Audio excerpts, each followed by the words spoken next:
প্রাকৃতির নতুন ভিডিওতে আপনাদের সকলকে স্বাগত জানাই। আজ আমরা বানাচ্ছি পাটিসাপটা। পিঠে পার্বণ চলে গেলেও পাটিসাপটা তো খাওয়াই যায়। বানানোর জন্য যা যা সামগ্রী লাগবে তা সবই আমরা প্রাকৃতিক থেকে ব্যবহার করছি। প্রাকৃতিক পাটালি গুড় আসে বাঁকুড়া থেকে। অত্যন্ত সুস্বাদু সম্পূর্ণ খাঁটি এই পাটালি গুড় একটু গ্রেট করে নেওয়া হয়েছে। একটি গোটা নারকেল কুড়ে নিয়েছি আর বাড়িতে দুধ মরিয়ে একটু ক্ষীর বানিয়ে নেওয়া হয়েছে। এর সঙ্গে আমরা দুটি ছোট এলাচ থেতো করে ব্যবহার করছি।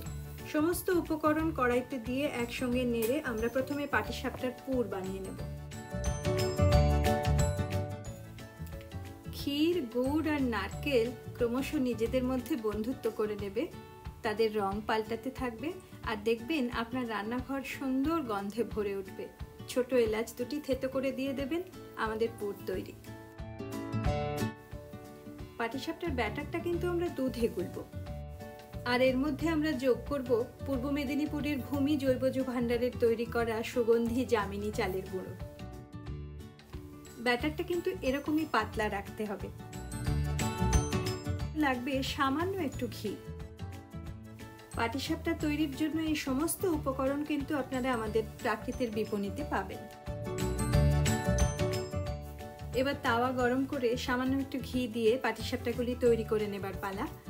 ঘি যেন খুব বেশি না হয়, একটি পরিষ্কার শুকনো কাপড়ের টুকরো দিয়ে আমরা অতিরিক্ত ঘি মুছে নেব। আঁচ মাঝারি রেখে হাতায় করে পাটিসাপটার ব্যাটার তাওয়ার উপর এভাবে ছড়িয়ে দিতে হবে।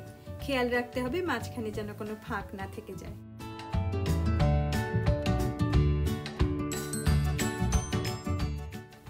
ব্যাটারটা কয়েক সেকেন্ড হতে দিয়ে তারপরে আমরা পুরটা যোগ করছি।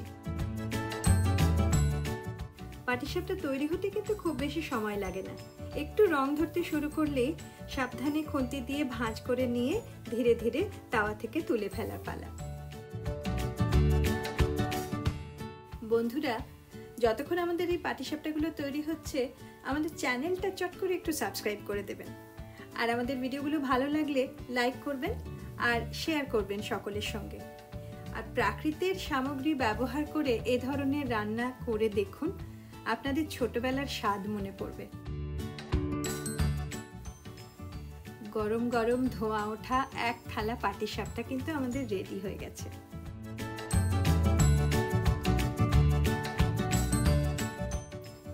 আজকের মতো এ পর্যন্তই। শীঘ্রই আসছি নতুন ভিডিও নিয়ে। ভালো থাকবেন। নমস্কার।